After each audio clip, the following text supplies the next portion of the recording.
Good evening. We're going to do a Friday recap of today's trades. Today was not the greatest day, but it still was a pretty good day. These are the trades I made for today. NFLX, Roku, FDX, BA, and Netflix again. Now I'll tell you why I took these and what I saw and stuff like that. So before we even started today, I already knew this was going to play out. We have the Netflix hourly on the right and the 3-minute on the left.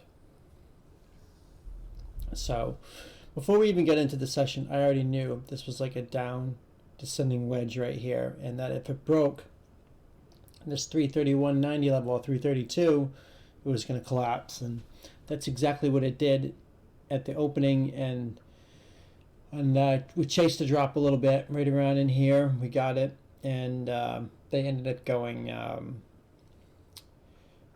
500%. We got them at 50 cents, and they ended up going to like $2.60 or something like that. I can't remember the exact what they went for the high for the day, but they we just take a look and see. I had it written down on, I went to 256. And the reason they went so high was because we had the 327.50 puts, and right at open the puts were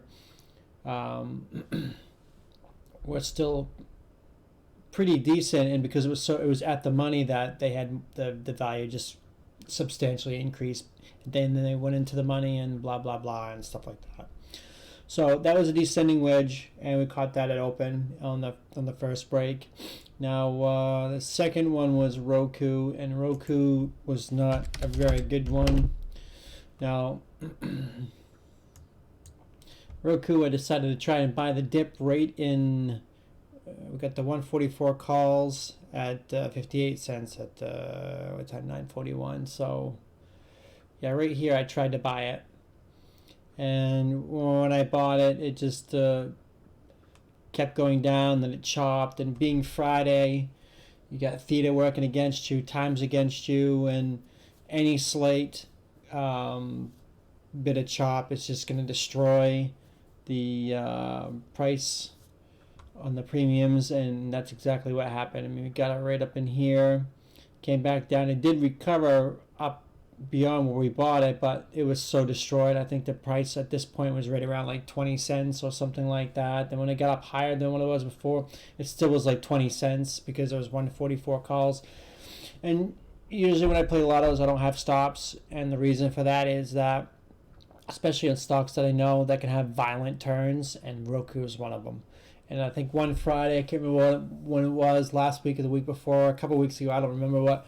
One Friday I decided I dip bought, and I got sick of hanging on to it and just watching the premium just get wrecked and stuff like that. And I ended up stopping out for a loss. And then like middle of the day, it skyrocketed, and it just went green because it was a red day at that time. And it went green, and I kicked myself for not holding on and sticking to my no stop lotto plan.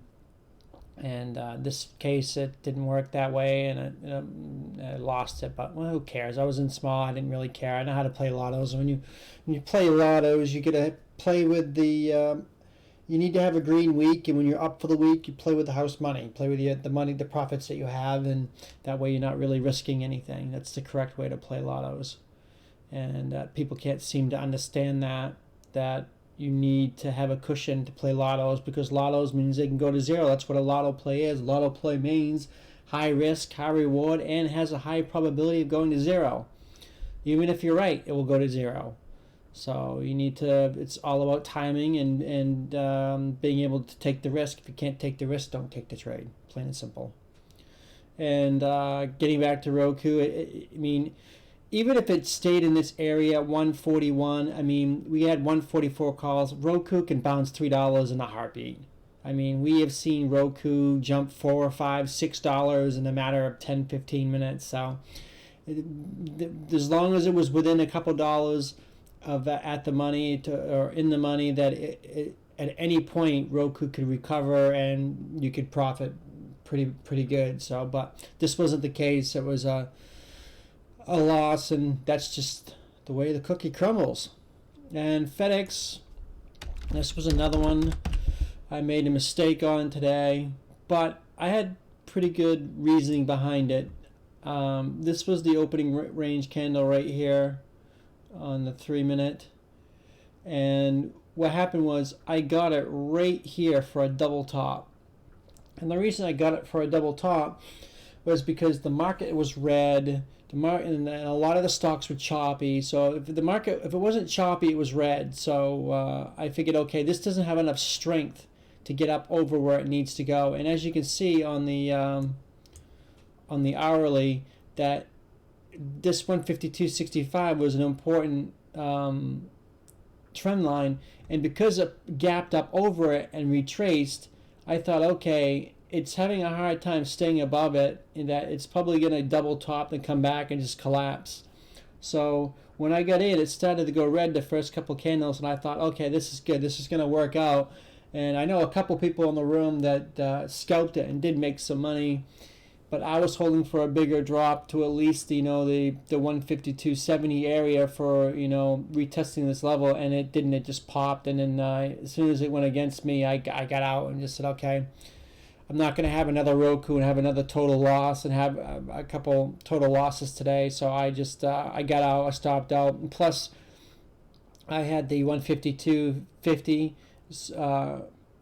Which was right down in here, and it was already up here when I got out. So FedEx doesn't really have much of a range on this daily chart. So I mean, a dollar range is what it is normally trading at, $1.50. So it would have to come back quite a bit, and by the time it came back, the premiums would be wrecked and destroyed. And I just said, okay, the heck with it. I got out. I mean, it was in at 18 cents, no big deal. I mean, that's 18 cents. At 10.49, which is right there. So I got out and just didn't deal with that anymore. But it did recover. But look at it, I got it right over here, and this is how theta is working. That when I got it here, even though it was below here and here, it didn't break even until it got down in here until the 152.35 area. I think that the actual call puts went green to 20 cents, 2 cents. So it had to substantially make up ground just to break even, and that kind of got lucky that it dumped at the end of the day, and but whatever, it is what it is. Hindsight's 2020. But BA. But before I get to BA, I should have, instead of going for the double top, I should have just waited for a divergence, because I had the divergence right here, right there, and you can see it on the RSI. There's the divergence right there, the MACD, the histogram, the stochastics. That should have been the area I should have got in instead of back here for the double top. I didn't think it had enough strength to get to that break higher day and get momentum, but I was wrong and it did. So, but oh well, like I said, it is what it is. Now BA was the next one. Now a reason I took BA was because it had a descending triangle right here, and we got this one perfect. I mean, we got this at noontime, right at 12 o'clock, which was, I think it was right before it broke down, right here. I think it broke down 2 or 3 minutes later. Yeah, right in there is when where I got it, and as you can see, we're on the hourly, that it popped up and it was testing this level up in here, right here, sorry.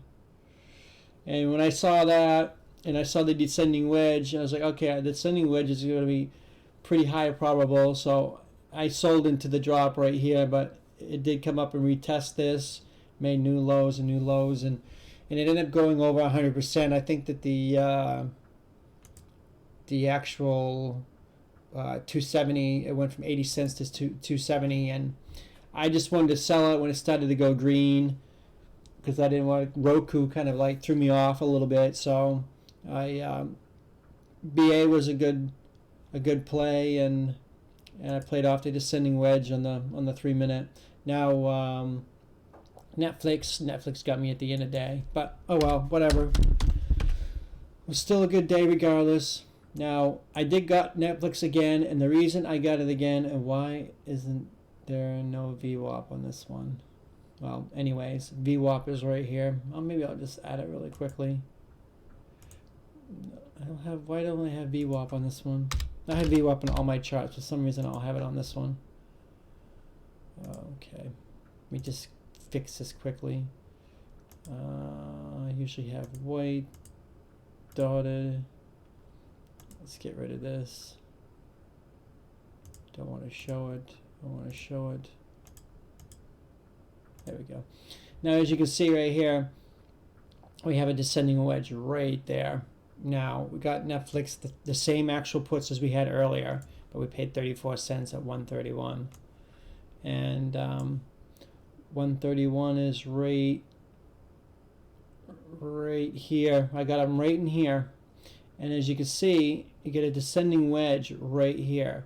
So it came down, tapped VWAP, made a lower high, came down here, tapped it again, and that's when I got it, thinking, okay, this is a descending wedge right here, and it's going to break down. But it didn't. It got up, and I got out right up in here. Came back down, went up higher, and this thing just chopped around VWAP. I mean, at 1, 2, 3, 4, 5, and it took the 6th time to come back and break through it. Now, when it went and came through the VWAP, this the 6th time that the puts I got at 34 cents were only worth, like, I think 10 cents at that time when it dropped at the end of the day. So you can see, as if even though I got it here, that an hour and a half later, and it went a lot lower, well, not a lot, but at least $1 lower, that the value still was only lost like 80% of its value right there. So if this was a Monday, Tuesday, or even a Thursday play, that they would have been green. That would have been green. But that's part of Friday, and timing is everything on Friday Lotto. So that's what happened on Netflix at the end of the day, and what happened for the trades today, and why I took it.